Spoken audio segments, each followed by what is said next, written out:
2019ની અંદર રાજેન્દ્રસિંહ જ્યારે જુદા થયા ભાગની અંદરથી, ત્યારે બેચરપુરાની અંદર ઓફિસ ચાલતી હતી, ઓફિસ બંધ કરી અને હું બજારની અંદર શિફ્ટ થઈ ગયો. બજારની અંદર શિફ્ટ થયા પછી સારો એવો ધંધો પણ મળતો, રિસ્પોન્સ પણ સારો મળતો. પછી ઘણા ઉતાર ચઢાવ આવવાના કારણે મેં બીજો ધંધો સ્ટાર્ટ કર્યો.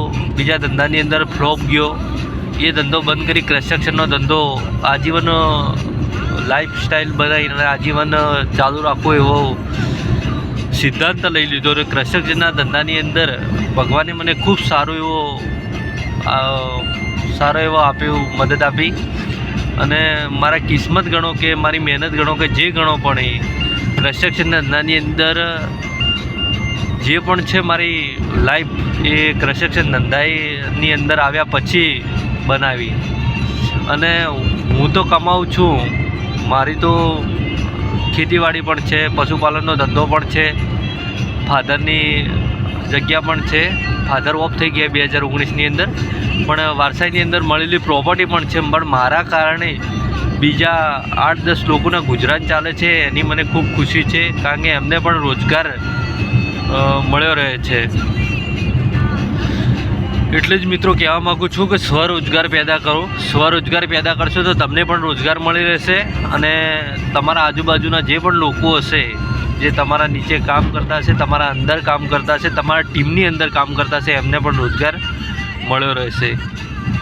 અને કોઈ પણ ધંધો નાનો નથી હોતો, અને ધંધાથી મોટો કોઈ ધર્મ નથી હોતો. એ તમે પણ સાંભળ્યું છે અને મેં પણ સાંભળ્યું છે. સાહેબ, મેં જે સ્ટ્રગલ કર્યું છે એ હાલની જનરેશનની અંદર કોઈક જ એવું હશે વ્યક્તિ જે એટલું સ્ટ્રગલ કરી શકે, આટલી પ્રોપર્ટી હોવા છતાં પણ. એટલે મિત્રો એ જ વાત કહેવા માગું છું કે આપણે સ્ટ્રગલ કરી અને આગળ આવીએ. કોઈની ત્યાં નોકરી કરવા કરતાં આપણે નાનો મોટો પર્સનલ પોતાનો ધંધો વ્યવસાય ચાલુ કરી અને એ ધંધાની અંદર મન લગાવી અને 2-5 વાર મહેનત કરી અને સારી રીતે આપણે ધંધો કરીએ તો 100% આગળ આવીએ. તેથી દરેક મિત્રોને જય શ્રી રામ. આપણા વ્લોગને અહીંયા એન્ડ કરીએ છીએ અને આવનારા સમયની અંદર આવા અવનવા વ્લોગ તમને મળતા રહેશે. ચેનલને લાઇક, શેર એન્ડ સબસ્ક્રાઈબ કરવા માટે વિનંતી. જય શ્રી રામ.